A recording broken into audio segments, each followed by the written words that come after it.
buzz, Joe. Fine, I'll drink my own beer. Get me old buzz. Beer. That's where we were going with that. Believe it or not, alcohol was the more wholesome of the options. Wholesome? Wholesome. Are we binged? I don't see a bing. I'm not seeing no bings. What? Nor bongs. There is no bing bong. We've been live for 20 seconds, apparently. No. Well, not according to YouTube, we're not. What? I was gonna say, like, I refreshed the page. I've refreshed the page several times and I'm still not coming live.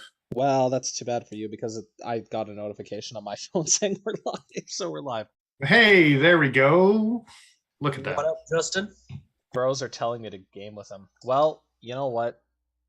You have 2 monitors. You could watch us and game at the same time. And every time your friends talk, you could just tell them to shut up because you're trying to listen to the Pokey Factor. There's some jackass still on the internet. And then they would say, what the hell is the Pokey Factor? And just We're probably gonna rebrand one day, but who knows? Who knows? We'll see. We shall see.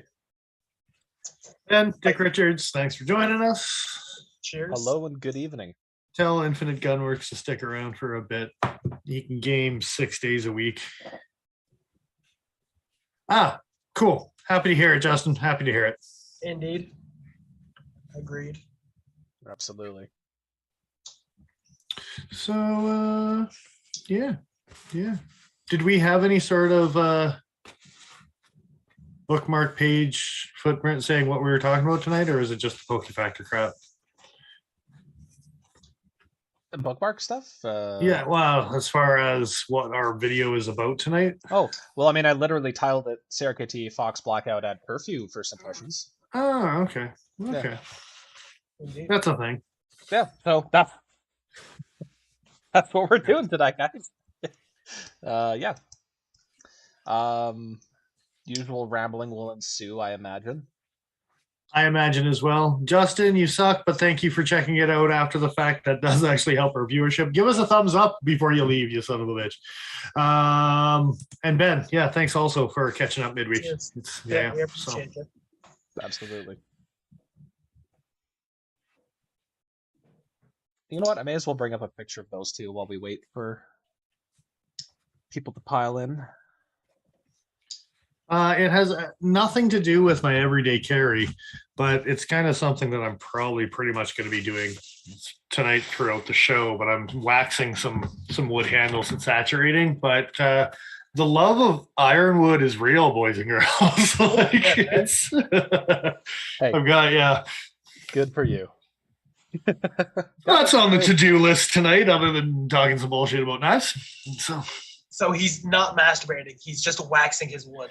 Yeah, it's true. A thin coat of wax. You don't need much. We don't want to overdo it. You don't want to overwax. Well, I get blisties. Yeah, but it's real smooth up until that point. So. Yep. What even is this conversation? I don't know. But a JX6 is down. There's 5 more to go. So. So what the hell are you carrying, Bevis?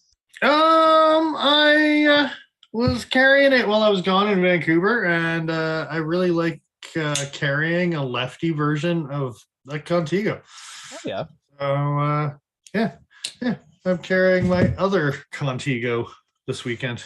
Very nice. The other white meat, so as it were. This is my backup Contigo, in case my Contigo doesn't Contigo. It's been Contigoing on the wrong side for a while. Mm-hmm. So, yeah. Mm-hmm. I had to Contigo to the left. Left. So it went from the wrong side to the wrong side. That's interesting. It is. It is very interesting. The only proper way. Someone, I'm sure. The only proper way to carry this knife is loose in the pocket with like an 8-foot lanyard on it. There you go. Okay. Let's just end the stream. Does this knife even have a lanyard hole? It looks like it does. How dare you besmirch? No, I don't think it does. No. Oh, Get no, your that's lanyard hole away from me. I don't want it. Tie it off with the clip, man. It'll be fine. Tie it off of the clip. You're a monster. You, sir, are a piece of work. I should have known, though. The 940 doesn't have a lanyard hole. Can you imagine if it did? Oh, it'd ruin an otherwise perfect knife. Perfect. I'm using that term very loosely, evidently. Yeah, you mean the knife that you like have serious disdain for? No.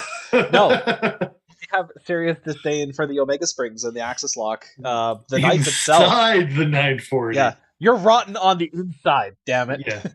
There is no fixing you. Like, I'm just envious.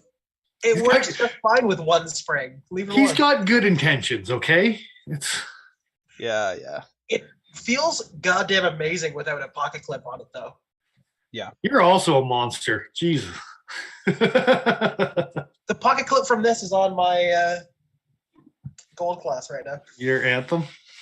No, the gold class. The bug out? Oh, yeah, that's right. Because you didn't want to scratch up the clip. Yeah. God, that's silly. Wait, but then where's the original clip it came with? Like the flat Benchmade clip. So you could put the... I carry it on the 940, but that would ruin the clip. You see.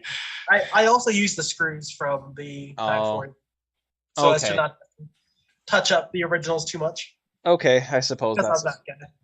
No, that's not acceptable. You spent the money on a gold class. You do whatever you need to do to feel comfortable carrying, because, goddamn.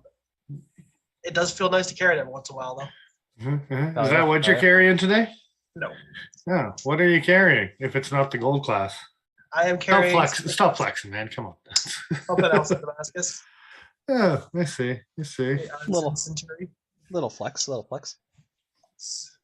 Medium flex. I know I say it every time I see you with this knife in person, but I love the pocket clip on this thing. It's probably my favorite type of clip. Is it an extra medium flex? I'd give it like a 7. Yeah, it's pretty extra medium. Yeah. XM, as it were. Absolutely. Extra medium radio. I don't know if you can tell in this picture, but the dark splotch kind of down and to the right of the knife is a bird. No, I would never be able to tell that from that picture. Yeah. That splotch right there. This one? I'm waiting for that's the one. Yeah. That's the bird. I'm happy I could pick that out. I hate it. I mean, I would have been able to had he not told me, but still, that's funny. You guys are terrible. You guys are terrible. And our viewership has plummeted. It did. We lost at least one on that one. Dick Richards, I still can't tell if I love or hate that blade shape. I'm assuming you're talking about the 940. Like reverse Tonto. I thought he was talking about the Centauri myself. Oh, fair enough. Yeah, I can see why people would dislike them, but I like them both for. Yeah. Yeah, I don't know. It's the weird spear pointy thing on the back of the. If it was just a Warncliffe with a flat, that's where the maybe part on the Centauri comes in for me, at least. The rise in the belly. No, it's like the swedge on the back instead of being like just a hollow grind, flat grind, Warncliffe, blah blah blah. It's the swedge on the back that gives this kind of like weird. Yeah, it's not quite normal looking. But, Paul owns it, so well, there you go. Well, a lot of reviewers like, evidently, when there's a swedge or something done to the backs of blades, but typically I would prefer something like that, where you get something further up and the flat continues a little bit further, but that's just me. I would normally agree with you, but because of the Damascus, it shows off the layers by having that swedge in the same way that the blade shows it off. So I understand why they did it, but I agree with you. I would have I prefer the Spyderco swayback as far as blade shape, even without the if you brought that belly up even. without the swedge. I agree with you. I'm just happy that I was able to catch some of the color that this blade has in it. Yeah. 3 spots that are kind of yellowy, kind of bluey, little pink. And this blade is freaking weird because it has those colors in it. It's a little strange in real life, yeah, but it's not bad. Not bad looking. And I mean, once the ayahuasca wears off, it's and it's anybody's game. Well, then it's just black and white, right? But you'll never look at it the same again. Oh, dude, can you imagine if real life was just in black and white after you did ayahuasca? That's the worst thing ever. Not great. It's not great. No, it's not what you want in life. Anyway, Joe, what are you carrying? Indeed. Carrying this boy.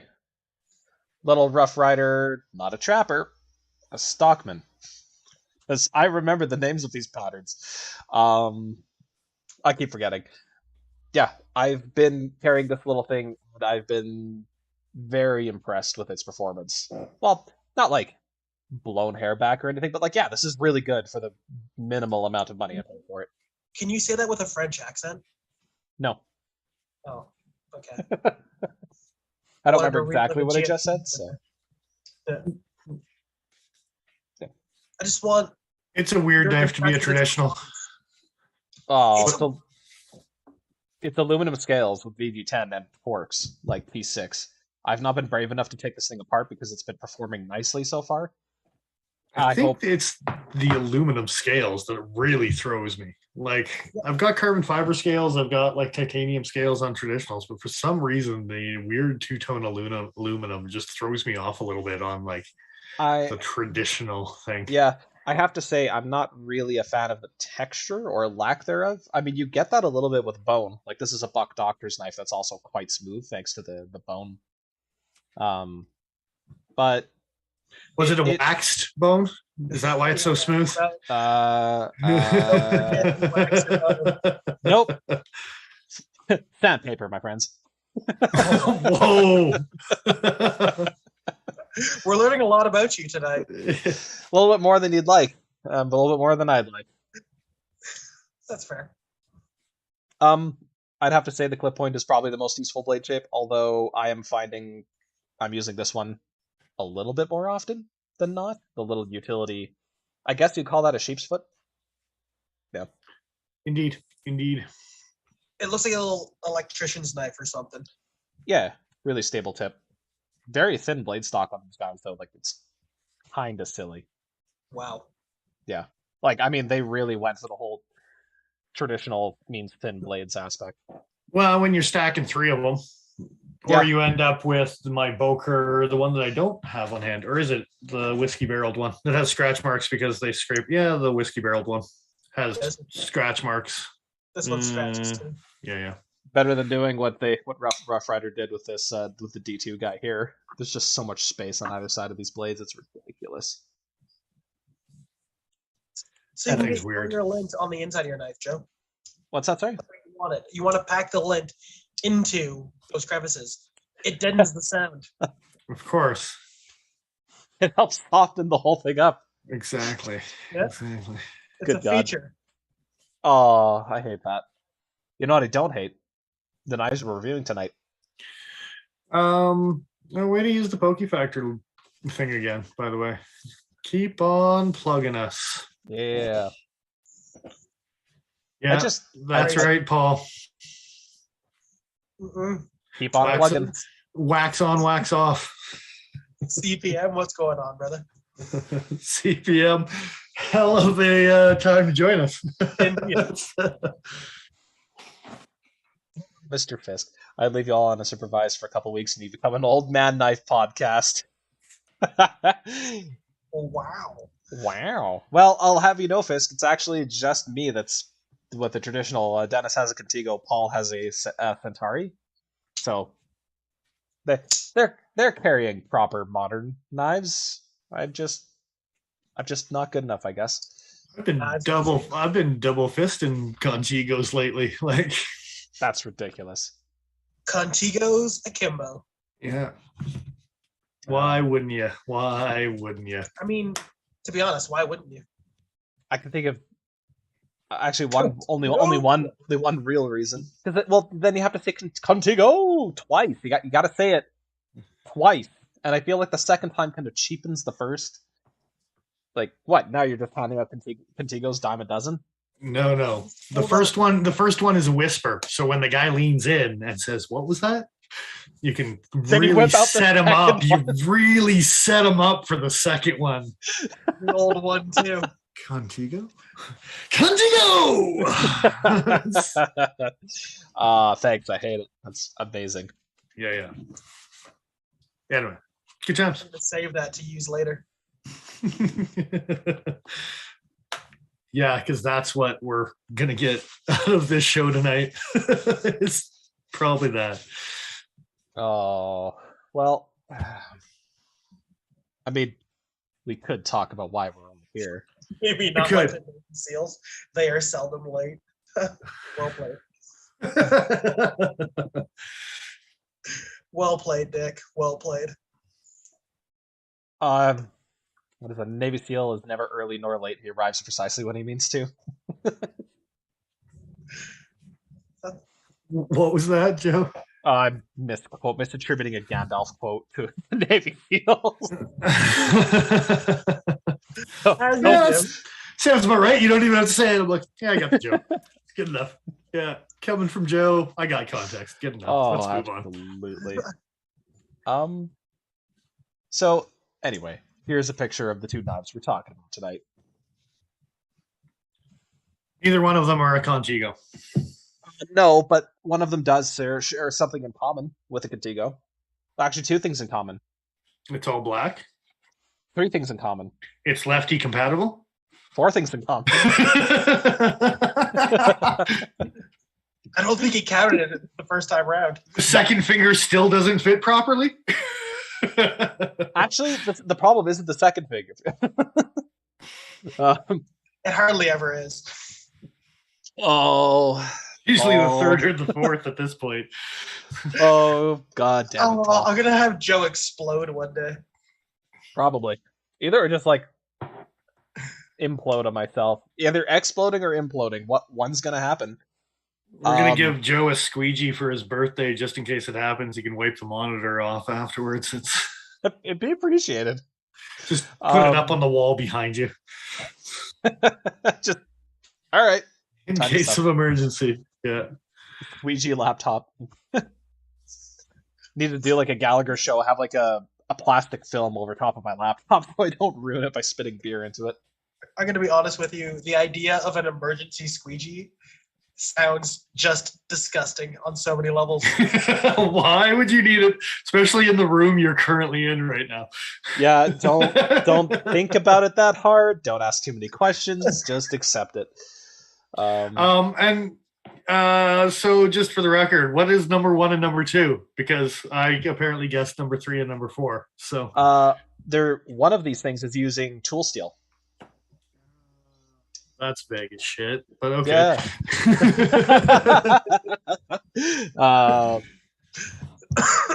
For a second, I thought Joe was like, does Joe think the Contigo has D2 as a blade steel?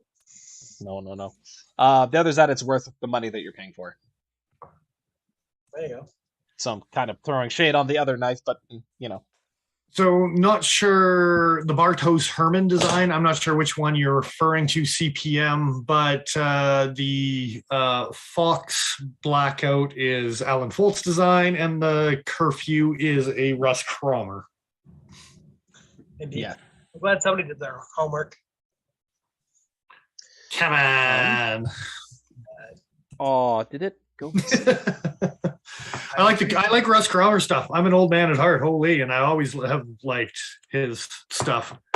So, okay, most of his stuff. You had to throw that one up. Really, Joe? Yeah. Don't forget. Don't you dare forget. He made this. I mean, everyone went through the 80s, so. Come on, it's cool as hell. Everybody. I don't know if you're talking. Everybody ever went through the 80s. Everybody that's anybody. That's fair. You're not people unless you went through the 80s. Hey, screw you both. And by that, I mean that was a state of mind, and it was manifested in a fulcrum. That's horrible. What a horrible fate. Nice. CPM's Karen is Osier Tengu. Ooh. I assume he means like Not the Benchmade one. Yeah. Before I go, yeah, me too. Nice. Yeah. The Adamas, Ben. Good choice, my friend. Glad you're still enjoying that bad boy. It's a tank. Hell yeah. A full-sized Adamas is a scary knife. It's a lot of blade. Still something to be said for that beastly D2 version. Absolutely. I was looking at the blade stock on mine the other day. Jesus Christ, I forgot how thick this blade was. Oh. In diddly. Dick Richards with a broken skull. Very nice. Very nice. Parker Brothers. Nice. Yeah. So. All right. 2 new CRKT designs. Yeah. I think we were all kind of excited to take a look at these 2, to be honest, especially after first opening them up in the shop. So, is everybody else surprised by the size of the Fawkes? Okay, we dabbled on that when it first came in. Yeah. I thought it was going to be bigger. I thought it was going to be smaller. Yeah. And it looks like... We were both wrong. Yes. I actually looked at the specs and I had a pretty decent idea of what it was going to be. Shut up, Joe. That's somebody does their homework. This asshole. You're making us all look bad. No, in all honesty, I actually thought it was going to be like just a hair bigger. Not by much, but like just a bit. But this is like a 2.73 inch blade, I believe. Yeah, 7.4, but yeah, 2 3/4. Yeah. To be clear, we're going to talk about the Fawkes first. But I think we will compare the 2 periodically as we go. Yeah. So this is 2nd generation of IKBS and Spring Assist, all in one for CRKT. And yeah. You've been better at it. I think we can both agree. Yeah, or all agree. Both of us agree. I don't know which one I'm excluding here, but both of us. it's probably Dennis, I'm 2 people most of the time, so it's Dennis and it's Contigo. Yeah, there you go. Anyway, yeah, they are making it nicer than it was last year. I don't know. That's really the easiest way to say it. It's smoother. It closes easier. It almost closes as easy as non-assisted knife. The Fawkes in particular does, absolutely. I will say it's not like that for the other spring-assisted knives, but they're not far off. No, they're you are better. Right. They're across better. the board. It is better. Yeah. The Mohawk's got some kick. The Curfew is pretty smooth on the closing. So there's been this constant thing on CRKT's website where they actually talk about easy closing, and they keep on talking about easy closing on their knives, and specifically the ones that are IKBS and Speed Assist at the same time. But they've been doing that for 2 years, and they keep on mentioning that as a feature. And it's actually becoming a Speed Assist knife that is easy to close. Like they're actually coming true on that. It just took them 2 years to get there. But I mean, we all smock it up from time to time. So we sure do. We sometimes not as bad as that. But hey. That's okay. Yeah. You like that one, Paul? CPM commenting, spring assisted flipper seems a little excessive. I kind of have to agree in some respect, but keep in mind Kershaw's entire business model for a long time was spring assist, everything, absolutely everything, and all of it has to be flippers. And it worked out really well for them. It is kind of excessive in the fact that but we can't get autos. So I have a comment on the whole spring assist with a flipper. Yes, it feels kind of cheap. This is a shortcut Kershaw's been using for years. You can give up on a good D10. You don't need a D10. It's just the spring assist is your detent, and it's what keeps it closed. And CRKT at the best of times is inconsistent on their detents. So a nice way to get around that is to all of a sudden start to do this next evolution of we can cheat. Yeah. And now use your torsion bar like a detent. I always really hated that approach. I really hated the idea that, hey, there's no detent hole in this liner, or sorry, in the blade, so that means that once the knife's closed, there's nothing really holding it there, so if that spring ever fails, you're screwed. And I've actually had Kershaw leak springs fail. But the way they've designed the new springs for the CRKT assist stuff, it's got like this radiator sort of pattern where it squiggles back and forth. You're increasing the number of points where there's going to be stress, and you're dividing the amount of stress up over those points. I think that's a really smart approach. So I'm personally hopeful that those springs will last a really long time. I can see that. So much so that I've actually got my name on it's a Deadbolt CRKT. I think I've mentioned this last episode. It's going to be the medium version of the Deadbolt M16, the 03 DB or whatever it is. I'll probably do a follow-up review once I've had it for a while, just because I'm going to be fidgeting with it constantly. We'll see how long that spring actually lasts. But if anybody can break it. I think CRKT's actually, yeah, exactly. I think if CRKT's, I think they're in a good position to make this work, whereas Kershaw was using it as a crutch. I think, at least in the Fawkes' example, this is really well executed. The look on Dennis's face as he went to close the knife. Yeah. The first time I played with it. Yeah. I was out of town last week. So when these guys got the CRKT shipment, I wasn't there to play with stuff until the following week. And I came back midweek last week to the shop. And all of them were sitting there, and I went over and played with this one in particular. I played with several, but I picked up with this one in particular, and it straight up felt like there wasn't any spring assist to it on the closing. It snapped shut like it was getting over an access lock, kind of on a knife that might have a stronger access lock, like a Super Freak does. Definitely holds some resistance as you're closing it, and this felt very, very similar. So not as much as for the Curfew, but yeah. The Curfew, yeah, it feels a little bit closer to a more traditional assist where you really have to get over that spring tension and you're very conscious of it. It's still probably half the spring tension, though, of a traditional assist, to be honest. Yeah. You know what I mean? Like, yeah. Outside of like coil spring, if we're talking about like the old Kershaw, or much worse, the CRKT outburst assist. I don't know how many of you guys remember or have played with one of those, but those assists were essentially spring bars that went across the entire back of the knife. If you have a picture in your mind of what like old stiletto springs look like on the inside of the handle, that's basically how they worked. They moved that far and they kicked the blade out of the mechanism. But they were stiff. They were very stiff to close. They fire hard, but these new springs do too, which is super impressive to me. Yeah, fire hard to some degree. They're once again, well, inconsistent.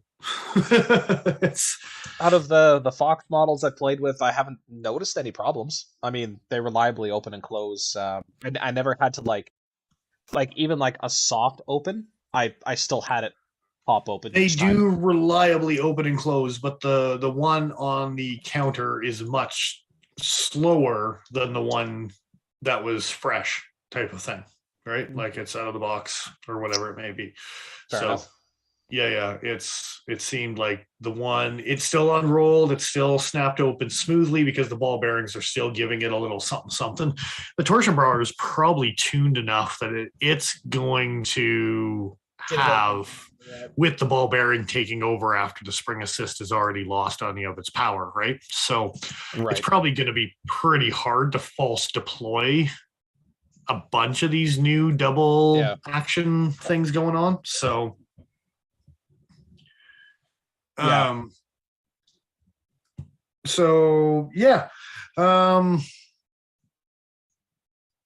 but when you open the one straight out of the box and you did kick it open type of thing, I did notice that it was a little snappier, a little jumpier than the one. So I just want to quickly touch on were talking before about a flipper knife with an assist and it being a bit excessive. Right. The only counter argument to that I can think of is smooth deployment. Thumb stud assists for most people work just fine, but as far as an assisted knife that somebody's going to deploy and stop the blade accidentally, you're probably not going to do that with a flipper. That's actually a good point. Yeah. I will just quickly dabble with some comments in the chat. As far as knife laws go, double-sided is not actually illegal, Dick Richards. In the knife laws, we are legally allowed to sell them. There's nothing specified in the knife law other than the intent of something being a weapon or not being a weapon, designed as a weapon. Japanese gardening tools are double-sided knives. Oyster knives are double-sided knives. You're allowed double-sided knives if they have a utility purpose and not a violent intention. So the double-sided knife is not illegal. It's your intention behind it. To my knowledge, let's throw that one just in there at the last little disclaimer, because none of us are lawyers at the end of it all. We all it's our understandings of. Right. However, if you do go look at the criminal code and you find the prohibited weapons list, you will not find daggers in that list. Yeah, where do Canadians buy knives? Oh, CPM. They go to cuttingedgecutleryco.com. We happen to all work for that Canadian shop. There is a couple different online guys, but we pride ourselves in trying to have a decent selection of production model stuff. We don't go quite as fancy as some of the stuff you're looking for. CPM, unfortunately, it's just we're not quite top tier. But we try to bring in some high-end production. ZT, Benchmade, Spyderco, Chris Reeve. The more generally affordable. Yeah. As far as mass produced. Yeah, we try to. Yeah. And that's usually the big question is availability for some of this stuff. Yeah. Indeed. Yeah. So as far as legality goes, this isn't the thing that's going to matter for us.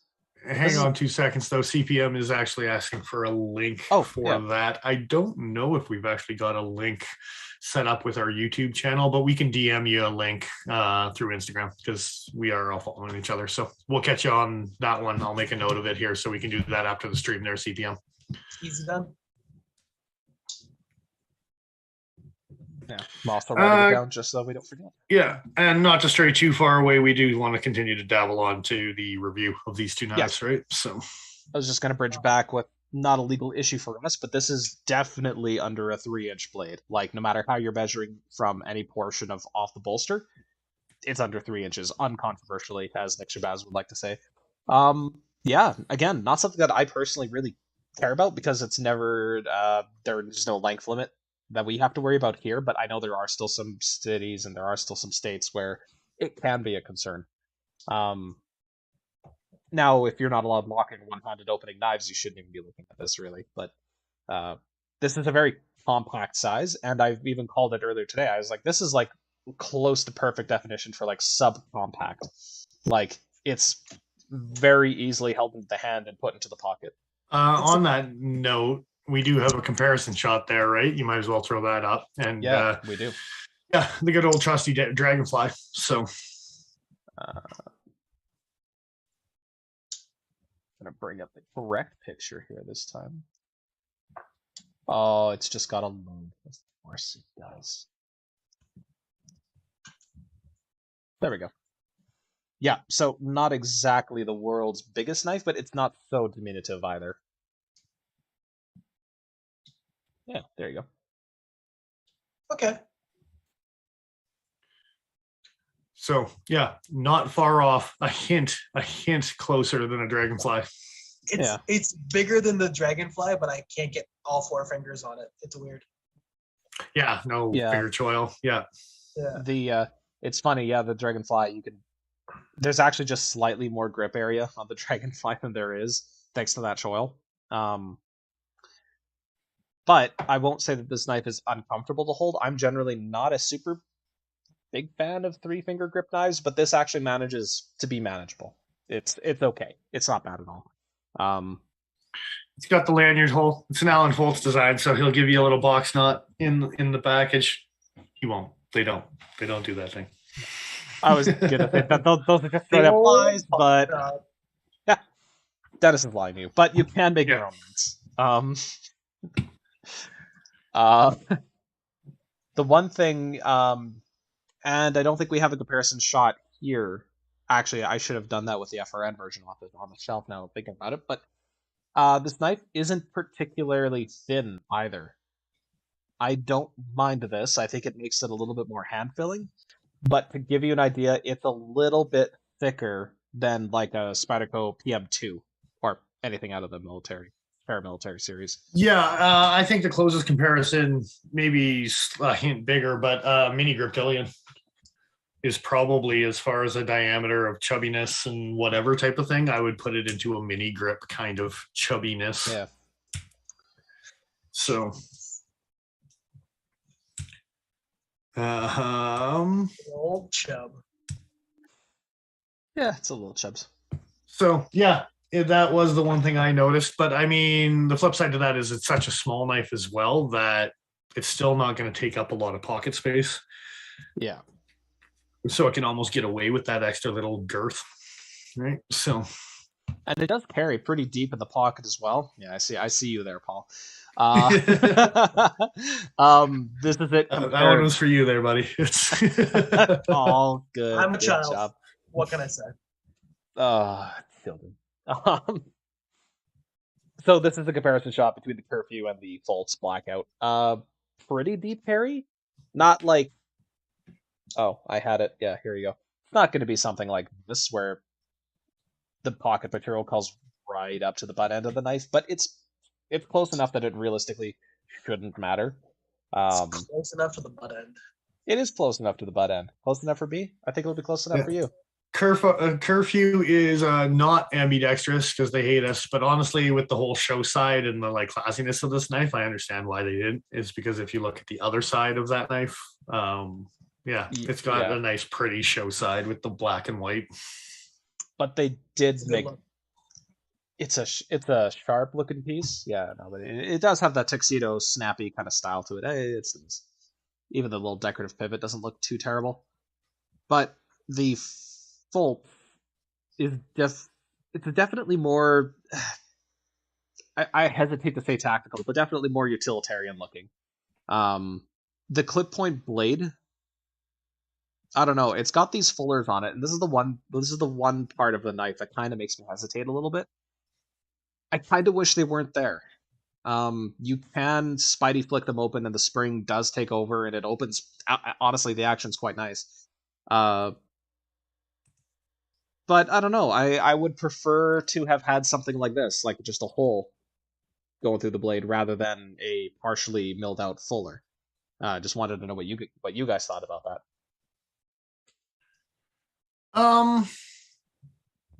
I don't know. With the blade shape itself, I don't dislike it. I always like it fuller. Yeah. I like it on the blacked out one more than I like it on the orange and brown one. Because they do make an orange and brown version with HCR as well as an orange and brown version with D2. Right. Now, the funny thing is the orange and brown version with D2, I believe it was a limited edition thing, and that's why it was, I don't know, $20 more? $15 more, sorry. For the orange and brown one with D2 than it was for the black one is $15 cheaper, so. I'm guessing I don't know, multi-layer. It was the multi-layer brown and like orange G10. Brown and orange G10, yeah, for sure. Yeah, I guess black G10 is just that much cheaper to offset the cost of the oxide finish they put on, or yeah. No, I think, like I said, if you look at the CRKT website at the orange and brown one with D2 in particular, it actually says small batch. In the fuller of the orange and brown one. So I think that one was a limited edition thing. Okay. And so just like Spyderco overcharging for an S45 PM2, and then with a green hand, it was green, okay. These guys, orange and brown, we can do it too. Yeah, that's totally different. than charging for orange and brown with D2 and then dropping it $15 as a regular production the following year. It's a completely different thing than what Spyderco did. Well, they did make one other change that I'm noticing now, only because I'm looking at the website. On the orange and black variation, there's no jimping on that flipper. No flipper jimping. No. Yet. There's nothing at all. True story. True story. That's weird. Would you prefer that, Joe? With both the 4116, it's not ACR, 4116 and D2. The orange ones are smooth. They've been waxed, so to speak. I don't like that. Like a Kendall or like Anatomically neutral. Yes. correct? Yeah. Gotcha. Would I prefer no jimping on the flipper? No. This jimping is mild enough I don't dislike it. And it actually seems to hold my finger in place a little bit better than some flippers with either less jimping or no jimping. So you're saying it's the right amount of jump? It's an all right amount of jimp. I'm not too upset about it. Like a 7 out of 10 jump? Mm-hmm. I don't know if I'd rank it that high. You give it 4.5 jimps. Hold on, let me count how many. No, it really was. I did. Okay. That's where that number came from. It wasn't obscure. That's Thank how many you. jimps are on that thing. Glad you actually cared enough to count. You were zoomed in just as we were talking about it. Yeah, but not the count. That's funny. Ben, I'd take a Fawkes over Curfew any day of the week. Yes. And I'm right along with you, if only because the Fawkes is D2 and the Curfew is 4116 stainless. But I will bitch about that in the next first impressions segment here. Indeed. Have we talked about the backspacer? And the No. fact that it's actually been a G10? It is actually made out of G10, which is nice to see. As the handle is for a price point that's not just plastic. Because 5 years ago, they would charge way more money and they'd probably put a plastic handle on it for D2 with ball bearing systems. And an assist. Yeah, for sure. There we go. So there's your layer lines. This photo didn't focus particularly well. What used to be IKBS pricing for CRKT is now deadbolt pricing. So yes, absolutely. And that's where your bar is in the CRKT world. Look, and at least you're getting a pretty solid lock and exchange. At least you're getting something of value. And quite honestly, they've got it dialed in now, at least in the M16. I want to see it in other things. Yeah. Because it's... Deadbolt? Yeah, it's better. They've got it dialed in now. The biggest thing, and we're not even talking about deadbolt stuff, is just not overextending the deadbolt as much as you used to have to to depress the button. Anyway, Curfew, you say? The Curfew. Well, yeah, we could bridge over to the Curfew from here. I don't know. Is there anything else on the Fawkes? It's nice. It surprised the shit out of me how nice it was for a CRKT. Would you accept this as not a replacement, but as a substitute for your H&K mini axis? No, get the hell away from me. It was funny because when I said it that day, I had almost carried it to work. So the following day I did actually carry it to work. And yeah, no, you can't compare, dude. Like it's that thing's a fun little knife, but yeah. Well, you could do a lot more. Sorry, Paul. I said the H&K is just perfect. Oh yeah. I think I might need to throw mine back in my pocket. It's money. And way back in the day, it was only an extra $50 to go up to the H&K. Now, on the other hand, Fisk will make you pay $300 on eBay with a bidding war. But I forgot about them. Oh, that's awesome. Okay, so whereas I personally think the Fawkes is there it is. The Fawkes is a wonderful knife for the dollar value. I feel like they went 90% of the way there and then just completely fucking dropped the ball when it came to the Curfew. Am I bitter? Yeah, absolutely. Especially since the thing has like one of the sexier hollow grinds I've seen this year. So for The me, knife is nothing like it, but the hollow grind is reminiscent of a rustic gent or an Appalachian, or it reminds me a lot yeah, of that when I'm looking at it. some pretty serious business. I have to say, in terms of build quality, or design even, I have almost nothing bad really to say about this knife. Um, there's a little bit of weirdness aesthetically. Like if you look towards the sharpening choil, there's this strange little hump. It does like I this did. 3 shape. I didn't notice it until just this second when you said it. Yeah, it's don't know why it's like that. You went closer. Yeah, I did. I zoomed in too. You're a monster. Yeah. Um. Okay, the opening action is really nice. The ergonomics in hand are pretty damn good. They're certainly better than the Fawkes if you're looking for a full grip. Oh, I forgot to mention blade stock thickness on the Fawkes as well as the Curfew is sub 3 millimeters. It's like 2.7 on one of them and then 2.49 or something on the other one. 2.7 on the Curfew and 2.9 on the Fawkes. Yeah. Okay, 2.9. Yeah. So still sub 3 mil, but thin-ish, slicey blades, deep hollow grind.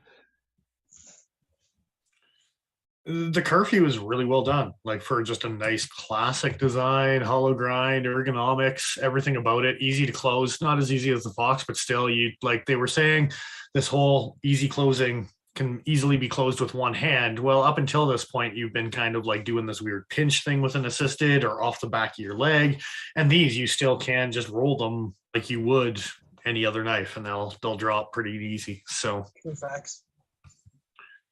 yeah. I really like the white micarta. I like that color, black aluminum with the white micarta.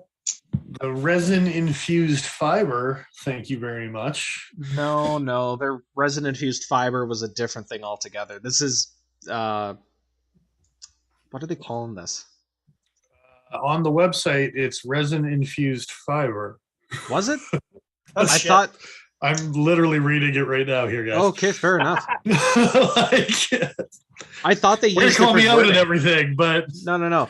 There's a different looking material that came across today thanks to Knife News. It was Razel, I think. They were talking about that, and the material is decidedly different. I thought this had a different descriptor. It's paper micarta versus burlap or whatever micarta, canvas. Yeah. It's all fiber at the end of the day. Yeah. I think micarta is technically a trademark. I think so. No. So just gonna zoom in a little bit here, but yeah, you can see the layers, the chamfering they did. Yeah, that first zoom is a little bit too intense. And yeah, you're going to zoom into the fact that it doesn't have a left-hand pocket clip, like Ben pointed out. Thanks, Dix. Good stuff. Good stuff. You timed that well without even trying. A bunch of assholes. Mm-hmm. You're welcome. But yeah, whatever it is, it's got some fancy layers on it. You could see it really bad on the Ritual that we took a review of. A lot of that had to do with the fact that they burnt the micarta, so there was some burn marks that you could see the layers on the Ritual. This one, haven't seen any burn marks yet, so hopefully that's something else that they smocked it up to get right. Is a year and a half later. Yeah. Sure seems like they're trying a little bit harder. Fit and finish on this thing, I wouldn't say impeccable, but definitely really good for a like sub $100 American. This is really nice. One of the nicer CRKTs I've ever handled, and I've handled some of their like titanium limited edition stuff. Yeah, I'm talking about that one specifically. Yeah, talk about disappointments. Anyway. So when it comes to fit and finish, though, there's some things. I don't know if it's on the one that you took pictures of or not, but the black aluminum, although very beautiful and very matte, like anodized, whatever it is. Is it anodized? Probably. I believe so. Anyway, straight out of the box, you can see some spots where there's already wear on the black bolsters. There's two little dings. what I think they're doing, there's a few different types of anodization. I think type 3 is the stuff that like Protec does. Very durable, very long lasting, hard wearing. This is not that. Um, yeah, there were a few blemish marks. You can kind of barely see it right on the corner on the flipper tab here. This tiny little white speck, because I don't think I actually have a good shot of it. Oh, Yeah, you wait, can. I might Yeah. actually. There was a spot on one of the corners too. I don't know if it was lined up with the white on one of like the where the micarta meets the aluminum or whether it was on Yeah, the top, but it's there was another spot there too, right? it's right down here. I just panned down. It's like, oh, yep, there it is. Yeah, there it is. Um, Yeah. so I actually now the other thing they could be doing, and maybe Dennis, if you're still looking at their website, you can tell me if this is actually an anodized aluminum part, or if they're doing like a PVD coating, or if they're attempting something like an electroplate, like what Cold No Steel did. specification to my knowledge. Okay, fair enough. It just says aluminum. Okay, because normally anodizing doesn't flake off, and that looks like a flake. It So does. I'm Yeah. going to assume that this actually isn't anodized at all. This is probably powder coated. Black anodized aluminum bolster down in the bottom description. They It is are black anodized. Really? Okay. You bet. Yeah. So that just means that it dinged off of something before it got assembled. Okay. Yeah. That's the bolsters are independent pieces and it dinged off of something on both of them that we saw. We saw little tiny imperfections, I believe, on both of the ones that I looked at. I'll still go along with the idea that this probably isn't a Type 3 anode job just because of how many tiny blemishes there were, like up towards the top corner here. You can see that there were some marks. Now, the reason why this kind of sucks is because this is otherwise a really dressy, classy knife. Don't really want to see a bunch of wear on your dressy, classy knife right out of box. It just kind of... Okay, but this dressy, classy knife is also marketed to people who want a $75 American knife. Like, because that's what it's... I was going to get into... Yeah, this is ultimately still a CRKT that is marketed to customers, you know, CRKT's customer base. Yeah, so realistically, yes, it's a classy knife, but it's a classier knife for the guys who are brands kind of like familiar with CRKT and like their stuff and maybe carry an M16 and just want something a little dressier or whatever it may be, right? So, yeah. Yeah. CRKT does come out with, and Russ Cromer has done some really nice CRKT fixed bladed designs that are kind of nice, classy, traditional wood handled, nothing fancy about them type of designs, right? Those are the ones that I actually enjoy more than your crazy ass fulcrum. But don't worry about it. So they do that, but they always have these things that you can notice on those classic kind of classier designs is there's going to be some small stuff that you're like, I'll get over it because I'm not paying an arm and a leg for this dress piece, right? So I'll be honest, I didn't notice those marks like you guys did. But my comment before about it still being one of the nicest CRKTs still stands. Even with those in mind, yeah. There are a few, yeah. I think, they're definitely aiming for guys who are within the CRKT ecosystem to some degree. To that extent, I can not excuse, but I can somewhat understand the choice to use 4116 stainless. And yes, it's not. It's 8CR. Is it? Oh, yeah. Really? The orange Fawkes was 4116. The Curfew is 8CR. Really? I could have sworn that I even saw today that it was I don't know if it was on someone else's website, maybe, but on CRKT's, it's 8CR. That actually makes me feel a little bit better. Honestly, I'd rather have Kershaw. Jesus, I'd rather have CRKT's 8CR over their 4116 any day of the week.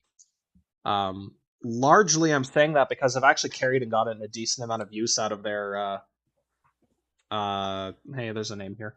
The Nerk tie in the same steel, and yeah, it's not great. but it'll get me through a day if I'm just cutting down boxes, if that's the most stressful thing I have to do with the blade. Oh, that actually makes this thing a little bit more tempting again. But I like what Mr. Fisk said here. Fisk, Joe doesn't have any of those dates coming up in the near future. Come on, man. Like it's. Yeah, all right. Meh. See? Yeah, grumble, grumble, grumble. Grumble. Yeah. Would I prefer M390? Absolutely. But if this is CRKT we're talking about, they're I was gonna barely say, do you want graduating. Their M390? No. Does that answer your... Actually, no, their M390 has been pretty good, even if it hasn't been ground particularly well. Or sharpened particularly well. Or made... Yeah, anyway. Okay, you know what? That actually does change my thoughts a little bit about the overall blade performance, and yeah, I don't think this is necessarily the worst option for somebody who's only looking to spend up to the dollar value that this commands. But I don't know, man. For like $20-$30 more, you can get a lot more. You know, like Civivi has so many options with D2 or 9CR or yeah. It's hard to recommend this over a Penguin. I had to mention it at least once in this episode. At least once. Yeah, It's gotta do it for contractual. Well, What are you talking about? It's. I wasn't even thinking about the micarta versions, but the titanium version goes for how many Canadian dollar it is again? Like $140. Yeah, and this goes for yeah. So you see, I have my problems with CRKT's continued way too expensive price points for what ultimately is just a liner lock with 8CR. My main gripe as far as liner lock is these liners on both of these knives. Thin. I was wondering if you were going to bring that up. Yeah. Don't like it. I had a comparison shot of those two. Where the hell did it go? Okay, well here's the shot of the Palmer, the Curfew. I always want to. I always want to throw an R. Or yeah. But yeah, there's the close up. So that's a thin ass liner. Now they're polished pretty nicely. They're not just laser jet or laser cut or water jet out without any further thought. But well, I'm glad they took all that time to polish them to make them that much thinner than they were before the polishing. Speaking of that polish, that's not a thing. That's not a thing. We've talked about it in the past, but CRKT likes to really over polish any kind of corner. They round them off in like both directions. I don't know if that's necessarily the right choice. I do think it makes for a nice feel in hand. In this particular case, I think it works well with the aluminum backspacer that they did. But I just prefer a flat liner. That's fair. Without that. But like again, we're talking about precision work. Like as much as I like stonewash blades or tumbled blades, those are cost-saving measures. And CRKT is kind of the king of cost saving while maximizing their return. Like honestly here. So I understand why they're doing what they're doing, and I think in this particular case it works, but I do agree it would be nicer to see liners that are like maybe a half mil thicker than this. The trade-off would be an increased weight, and honestly right now I like the balance in this knife.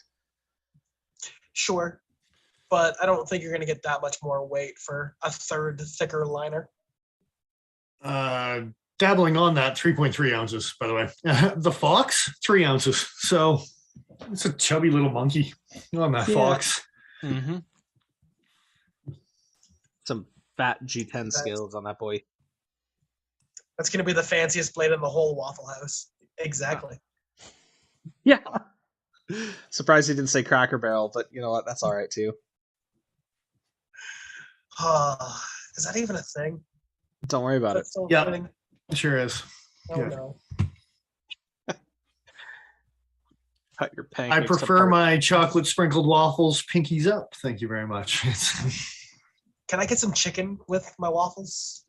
That's a different house. Oh, okay.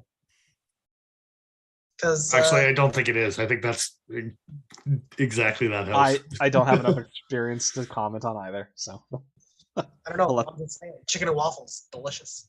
it's not a Now bad I combo. want chicken and waffles. This is my life now. Enjoy what you've done to yourself. It's come to this. All right. I will enjoy what I've done to myself. I'm sure you will, but not on stream. Please not on stream. Anyway, Viewership goes to 0. I do think that this is yet another example. The Curfew specifically is another example of like, wow, this is a really decent design, and wow, the execution's so good, and holy crap, I really wish they'd used anything else for Blade Steel. But ACR is still better than what I came into the review thinking that it was. So,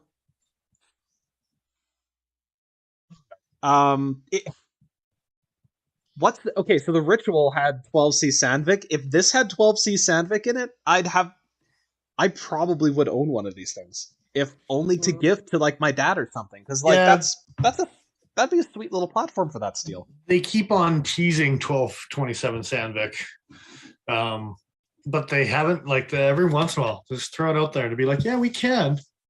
We choose not to. It is just dicks about it, right? It is. It's kind of a dick move, just repeatedly teasing you with it. And like, you want this, huh? Well, you can have it in a Ritual. You can have it in an M16, but something you actually want to use to no. Wait, I got the one that'll trump it all. Oh, I don't even know where it is. Oh, the Karaja. This was the first Flavio Acoma design that had IKBS for CRKT, and it's 1227 Sandvik. It's like the only CRKT that I actually still own. That's not true. I have an unusual Hunter by Canyon, but anyway. Didn't they charge like way too much money for that knife too? No, it was like $75 or 79, 89, something like that. It wasn't crazy expensive for IKBS and $189.99. Yeah, Well, that was how many years ago too, right? Like, when did that knife come out? Yeah, it's pushing a decade type of thing, right? So even still, that's like thinking about inflation. That's really not a bad price for those materials, even by today's standards. Like if you adjust for inflation. Yeah, that does kind of piss me off. Thanks. Adjust your inflation. And then the other thing that kind of makes me chuckle about this whole thing is Russ Calmer's 8-year-old granddaughter apparently was the one that first came with this type of design, and they sat down and this is what they came up with.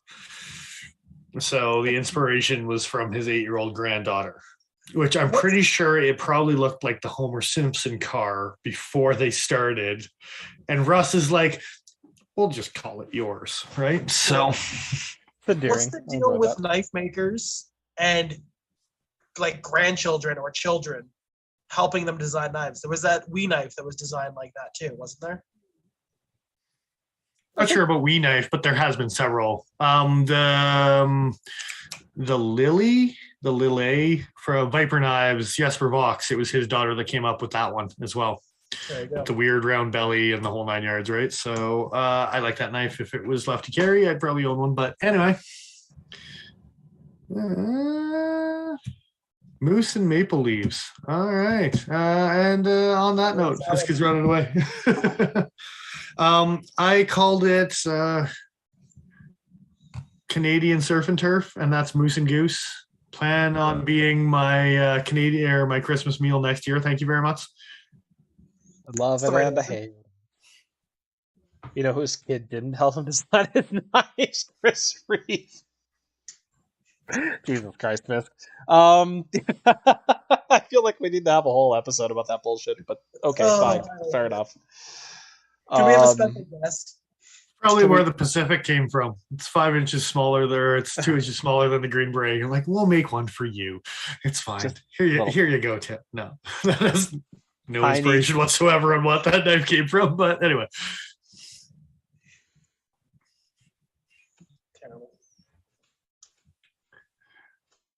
All right. Isn't that super? I think I'm done for the night. I think in more than one way. Yes. Dick Richards, you are correct. I think you just killed me and Fisk. Oh, Oh my god. In my eyes, yes. Fantastic. So yeah. You'll Final. always be my Superman. Do you stop oh, that? Jesus Christ. Both of you gotta stop. All right. Final first impressions. I don't like that sentence. Final first impressions. These are your last ones. Yep, never. I think I'm going to give the Curfew 99.8% of an aluminum bolster because that other 0.2 needs to be finished. That 0.2 is missing. Thank you very much because it got shipped off. It did get finished. It's somewhere in Ohio right now. Yep. In a different box. 0.2, yeah. Different box. Well, someone else can use that 0.2 for their scoring because Good for them. it's not sitting in front of me right now. Sure ain't. Yeah. Do you think you're gonna? Enthusiasm? What's your? I want to like it. Like if it wasn't so many things against it, like. Okay, so here's the thing lately that I've been doing is I've been looking at CRKT models and then I just go look at the custom versions of them from the designers because I'm at that point in my life where I'm like, just pay the good money to get the good version of this knife instead, like a Lanny or even the Mohawk. Like looking at that thing now, I'm looking at this going like, there's got to be a better way. It's CR. You know what? I shouldn't say that. I was going to say it's CRKT. There's always a better way, but I'm on board with that train of thought for the Curfew. It just feels like, hey, CRKT, you missed your shot again. Specifically, the Lanny makes sense. Like that. Yeah. It's a good looking knife. Anyway, yeah, Curfew, enthusiasm. You guys talk. Jesus. I'm honestly just so annoyed at this point with even with the HCR over Ford 116. As much as I like the overall design, you're right. I'd sooner investigate the custom than even consider buying this thing. Just under delivering. The Fawkes, on the other hand, we'll get there. Yeah. For me, it's not one I'm going to take home, even though I do like the micarta and the aluminum and elements of it. But my enthusiasm for those elements will definitely make this knife one that will be an easy sell, I think, as far as people looking for a nice classy knife for a wedding or in the office or things like that. I mean, this knife has a lot to offer in that regard. Not everybody's a steel snob. Just because we are doesn't mean you have to be. Well, not everyone's a knife guy. They might get it as a present. It might be the only pocket knife they carry, and they work in an office or something like that. That would be a good choice for someone like that type of. Sure. Yeah. That hollow grind will stay sharp for a while. Yeah. So the Fawkes. First of all, why did he name it the Fawkes? Alan Foltz, what the hell? Are you just want to confuse people with the FAWKES? They're like, does it stand for something? I don't think it does. I think he just wanted to mess with people. It feels like people that spell cool, KEWL. Sounds like in his description, it's a bird. No, you're thinking of hawks.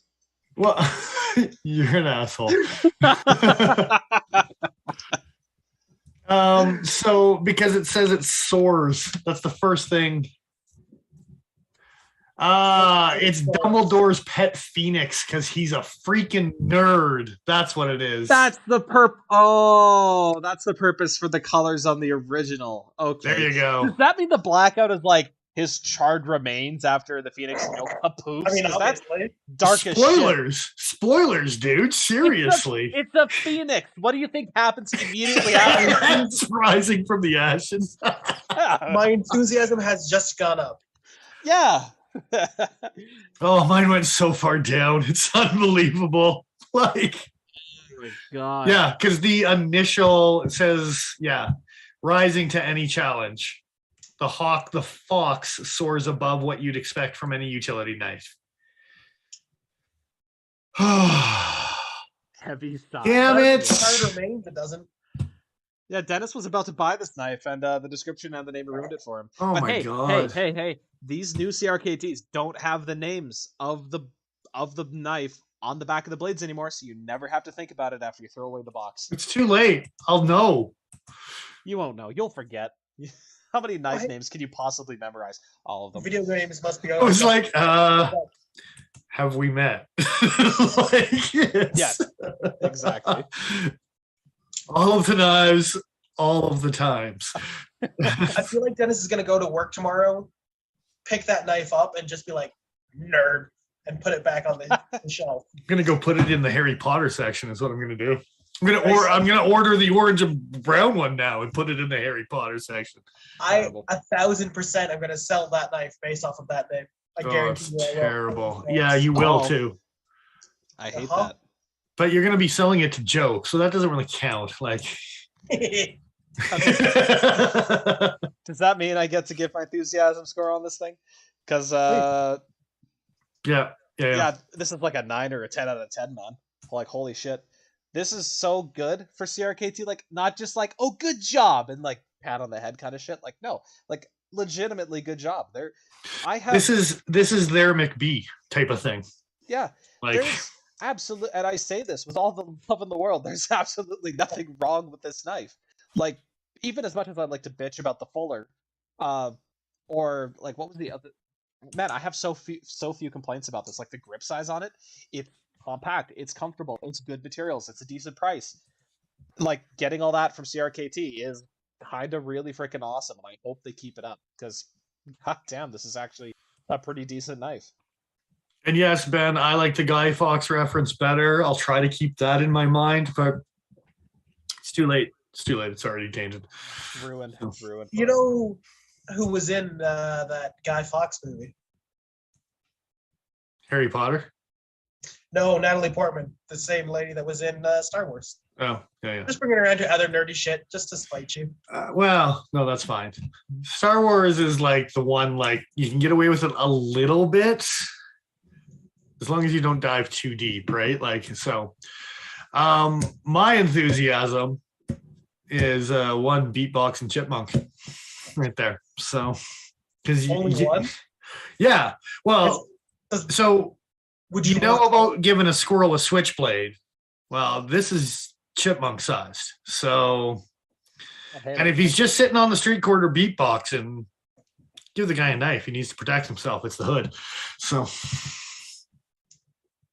does this mean you will not be entering a Fawkes into your collection? I probably never was. I like it. It's a hell of a cool knife, but yeah, that's how I feel about it as well. Yeah.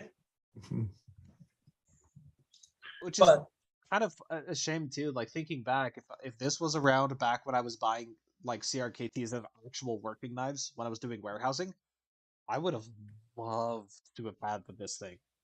Like, this would have been easy top 5, top 3 in my collection from like 10 years ago. Yeah. If that thing existed when I was kind of in the market for this thing, at basically like, you think you never made that? Not even not half the price, but a significant drop down in price, it would have been a hard thing to say no to. As far as like, oh, I get that same steel, but I get it for that price. Yeah. Gib. Although they don't talk about their heat treatment, right? No, that actually I don't know if Knives and Tools does, but I haven't looked. We could check now while I'm talking, because I was talking with Paul about this earlier. But all of the CRKT D2 that I've tested has been over 59 Rockwell. But I don't know whether I've just been really lucky or if that's representative of their products as a whole. I want that on the shirt. What do you want on the shirt? Anakin Skywalker is a beta. Soy boy beta cuck. Yeah. Whoa, whoa! Joe took it to another level there. Well, you gotta come on. They don't actually have. Oh, that's too new. Well, even the other stuff. I'm gonna say what else is there? D2, yeah. Yeah, I'm looking through some of the other options. So there's the Trask. See, my Trask tested, and my 57 to 59 file didn't scrape it at all, and my 61 to 62 file barely scraped it. So it seems like it's sitting right in that 61, but they're not saying here because I guess that information just isn't available. Man, I wish I had a proper like pressured with the diamond tips, the proper hardness testers, because I'd love to get readings on all this stuff. Yeah, but no, unfortunately, it doesn't look like Knives and Tools has any data on D2. Warp, warp, All right. But like I said, I'm curious about that because sometimes they don't even hide the fact that they do stuff soft, right? So, true facts. but it is What were what we it is. talking about So, recently? The 55 to 57 there, Joe? Oh God, that was the SK5. I mean, probably the SK5 as well, but I can't. Let me go. I think they stepped up their SK5, but I think it was that 55 to 57 when they were running their what was that tactical boning knife? 55 to 57 is the 4116. Oh, that's even better for sure. The SK5 is 57 to 58, which is, I mean, that's SE standards, so it's good enough for SE. It's not ideal, Right. but that's okay. That's why we were so upset, was because we thought the Curfew was in 4116. Yeah. 55 Rockwell. What is the and it doesn't say what their D2 is running. No, they don't list it. That's actually super disappointing. That's convenient. That's convenient. So, but their 8CR13, hey, they've got that running at a 58 to 59, so isn't that just dandy? Well, isn't that just extra medium? Look, they're trying to make it a thing, okay? I'm going to make extra medium a thing. That's awesome. I hate it. I hate it so much with my whole soul. See, Paul's reaction is the normal human reaction to have to that. It's just like, no, it's disgusting. Extra medium? Get out of here. It's almost as bad as inventing a hole. You ever see the videos where people try and feed a dog something and they turn up their nose at it? That's how I feel about extra medium. Oh yeah, pretty much. It's like, no. If I could slap it out of your hand, I would. Oh, for the record, Dick Richards, you were never supposed to like Anakin. I mean, he's the bad guy. Is that why they picked Hayden Christensen for the actor? No. That was just an unfortunate coincidence for everyone involved. Also, all right, here's where we're gonna typecast. Not to slag on him too hard. The dialogue of Star Wars has always been wooden as shit, and certain actors have better ways of dealing with it than others. What do you mean? Out of all the Academy Award-winning performances Ewan McGregor has ever had? I wouldn't worry about it that much. Guarantee you Star Wars was top of the food chain. Right now? No, I'm loving on Ewan McGregor, but did you see him in Star Wars? Yeah. Horrific. The actors specifically in those prequels complained about how they were told to feel in those scenes. They were directed into those awful performances. It was award winning. I mean, sure. There was all of the CGI. Of course it's award winning. Did you see it? It looked amazing. You see Yoda doing his little flippies? Come on now. It's good shit. This is good shit. Yeah. At the very least, the prequels were entertaining. What is this show devolved into? Star Wars ranting. Yeah, I'm pretty sure. That's okay. We can start talking about knives again now. Pretty sure we're done talking about everything tonight. That's okay. Here's Mr. cat. Fisk has an important question to ask. Well, his important question doesn't matter because I got my cat. Hello, kitty. It's okay. In Star Wars, why don't they just ride the eagles to the mountain with the ring? No need for Dumbledore to. No need for Worf. Fisk, Yeah. just be thankful my cat could hear that question being asked because it would break her little heart. She's a big Lord of the Rings fan. If you continue to besmirch it like that, I'll never show her to you again. Also, look at my cute cat. Your cat's Dick kind of cute. Richards is on screen there talking about he who must not be named. You can go. It's okay. Oh, you mean the wonderful world of Disney's contribution? Indeed. Okay, So- I don't want to rant about movies anymore, but you're making it hard to not rant about movies anymore. So- Well, someone named their knife something stupid that we didn't even know until the end here. I bet you if Justin had been here, he would have picked it up right off the bat. First part is, I loved Harry Potter as a kid. Like I read the books as soon as they came out. I thoroughly enjoyed them, and I still didn't clock the name as being anything related to Harry Potter. So what kind of fan am I? But I love the fact that you just slagged Justin as being a Harry Potter fan. yeah, grow up. After your just self-proclaimed rant that you just went on. Jesus Christ. All right. It's aimed Let's at me thank some as people well. and get the hell offline. Jesus. It's aimed at me too. Don't worry. All right. All I right. guess yeah, we pushed. Let's get pushed on. So yeah, thinking Cutting Edge Cutlery Co. They've got both of these bad boys. I don't even know if they have them up online. Sometimes our web guy sucks. Screw you, Devin. If you're Oh shit. What was it? I wasn't throwing Why names. names? Jesus Christ, man! Come on, thanks for Phil, tuning. filter your stuff here. Jeez. Would you like to give a home address as well, man? Shit. Thanks for tuning in. Yeah, they're not on the website. They will be probably this week because I'll kick Devin's butt to do this. So, yeah, they'll be up on the website soon if you do want to check them out. Yeah, they're pretty cool little knives, especially the Fawkes, regardless of how ridiculous the goddamn name is. At least the name's not on the knife physically this time. It makes me want to set it on fire before I put it in the trash, as Fisk likes to do. I'll be honest, if it Right. did have the name on it, it'd probably be easy to sell by the name. Yeah. Anyway. Yeah, thanks for Cutting Edge for letting us check these out. Thank you.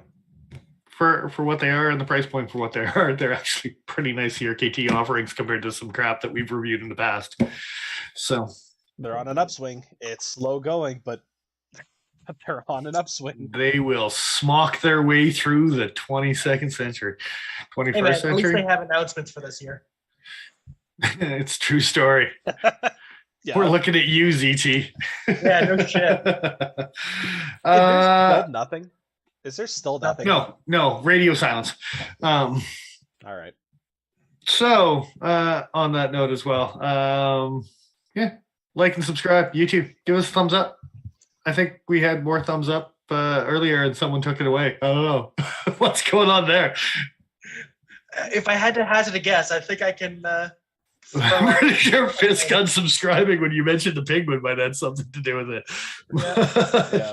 Probably it. Probably related. All right. Speaking about liking and subscribing, follow us over on Instagram as well.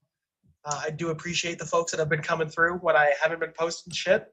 I did actually make a post this week. It did happen. Yay.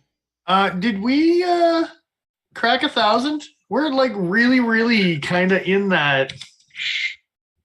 We're not there yet. No. There's a bunch of spammy sons of bitches that Yeah, won't let us actually realistically get over that. But but yes, we've been hovering. we absolutely have. We're getting there. Next week or so here, if we still hover, we might actually throw up a giveaway. Jesus Christ. Absolutely. Indeed. On the precipice. On the Good times. precipice of a gaw. Why'd you have to ruin it, Paul? Really don't like the way that sounded. Because that's what I do. I take things that you like and enjoy and love, and I throw it on the ground. When you tell me that there were a reference from Harry Potter. Yeah, and then I can carry it in place. Thanks. Again. And finally, thanks to the guys from Patreon. Yeah, we will be throwing up a couple giveaways here for the Patreon boys, just as a thank you for everything that you've contributed. It's all going back to you guys. So for the next little while here, at least, we will be throwing up something that is just an appreciation for you contributing month after month. It really sounds like we're sending somebody a bucket of vomit. Well, spoilers, I guess. I was spoilers. Not really so much a bucket as it is a pail. Oh, okay, and don't worry, Fisk. We're not sending you a 31.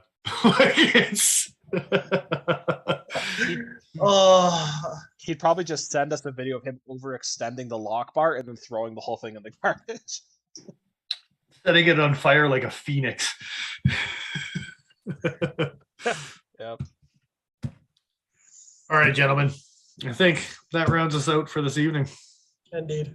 That's enough. So we will see you back here next week. Same bat time, same bat channel. It's a true story. Looks like the bat wing on the sharpening choil from the Curfew. But anyway. God, I hope my brain went to a different type of bat wing there, I'm going to be honest with you. No. We're not going to go there. So not one bit. Yeah, regardless of how waxed my knives are. So knives. I said knives. Shiny. They are. On that note, I am who I am. I'm Dennis Fibers. I am the Iron Joe. And I'm XL.ca. Thanks again for joining us, guys. Take care, and we'll see you next week. Waxel. The waxer. Then it's going to go wax off. Oh. Wax on a little bit, too. Let's be honest. You got to get